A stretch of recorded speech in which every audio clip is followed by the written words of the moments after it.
जोहार everyone, welcome back to my mini vlog. और ये व्लॉग मेरा 25 दिसंबर का है, जहां आपने देखा हम भुवनेश्वर जा रहे हैं। सो भुवनेश्वर जाने से पहले हमने सोचा कि चलो गांव भी होते हुए जाते हैं। सो ये जहां हम गांव जा रहे हैं, ये मेरी देवरानी का घर है। यहाँ पे उनके पेरेंट्स भुवनेश्वर में रहते हैं, लेकिन ये उनका गाँव है। सो हमने सोचा कि भुवनेश्वर जाने से पहले थोड़ा सा घुसते हुए जाते हैं। सो यहाँ जैसे ही पहुंचे, यहाँ पे मेरा कुन्नू और पुतुल बस मिशन इम्पॉसिबल में लग गए, जहाँ पे ये मुर्गी पकड़ने की पूरी जोर शोर से लगे हुए थे। इनको क्या पता कि ये मिशन आपका कभी भी पॉसिबल नहीं हो सकता है, बट ये अपना फुल एफर्ट लगा रहे थे मुर्गी को पकड़ने में। बेचारे मतलब लगे रहे पूरा दिन। और यहाँ पे बस मेरे कुन्नू को भी कुछ ना कुछ ऐसी चीजें दिख रही थी कि जिससे वो बिना यूज किए, बिना ट्राई किए रह नहीं पा रहा था। तो यहाँ पे पुतुल मुर्गी पकड़ने के मिशन में, और यहाँ मेरा कुन्नू बस ये क्या है वो क्या है वो अपने होपन बाबा से पूछ रहा था।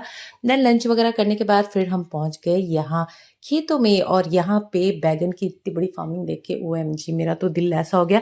और पता नहीं क्यों मुझे वेजिटेबल फार्मिंग देखती हूँ तो मुझे बहुत अच्छा लगता है। मे बी मैंने दिल्ली में कभी देखा नहीं है। सो यहाँ पे जब देखती हूँ ग्रीन ग्रीन बहुत अच्छा लगता है। सो यहाँ पे मैं और मेरी देवरानी थोड़ा सा फन करने की कोशिश कर रहे थे, हम अपना नेचर को दे रहे, बट पीछे से मेरे देवर ने हमारा सारा कुछ बोल के पोपट कर दिया वीडियो का।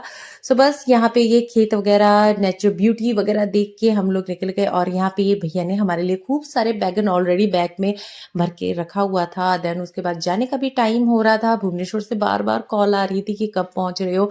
तो बस हम लोग निकलने के लिए अब तैयार हो गए हैं। भैया जी ने भी काफ़ी सारे बैगन और भी पपाया, जो कि आपने मेरे लंबे व्लॉग में आइडिया लगा ही लिया होगा, देख भी लिया होगा।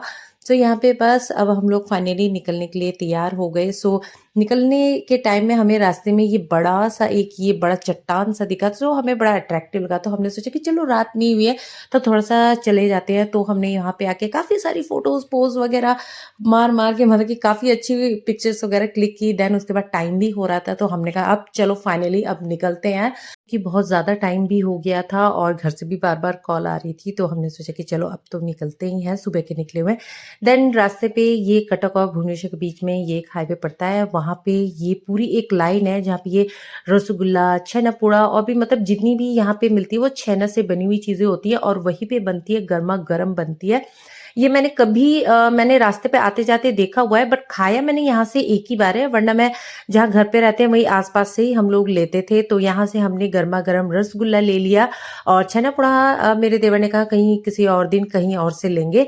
तो यहाँ आने के बाद हमने चाय वगैरह पिया, और देन मम्मा को दिखा रहे थे कि हमने ये बद्रा हाट से ये साड़ी वगैरह लिया, मम्मी के लिए भी लिया। मम्मी से पूछ रहे थे आपको कौन-सी पसंद। और यहाँ कुन्नू अपनी बुआ के साथ स्नेक एंड लैडर खेल रहा था। टाइम बहुत ज़्यादा हो गया था, इसलिए डिनर हमने बाहर से ही मँगवा लिया था। सो ये वेज दम बिरयानी, चिली पनीर और उसके साथ नॉन-वेज भी मँगा लिया था। सब मंडे नहीं खाते हैं नॉन-वेज, तो इसलिए जो वेज है उनके लिए वेज और जो नॉन-वेज था उनके लिए नॉन-वेज। पापा को रोटी खिलाया क्योंकि पापा को डाइजेस्ट नहीं होता है बाहर का, सो इसलिए उनके लिए सिंपल घर में बना दिया। देन उसके बाद पार्टी तो बनता ही है, क्रिसमस है ऑब्वियसली, तो बस बच्चों के लिए केक मँगवाया, सो बच्चे खुश।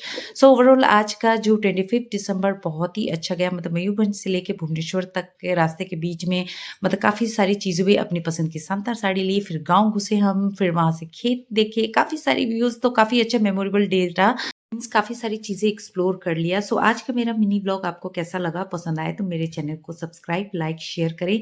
सो मिलते हैं एक और न्यू व्लॉग के साथ, एक और डे के साथ। सो तब तक के लिए बाय बाय, टेक केयर, जोहार।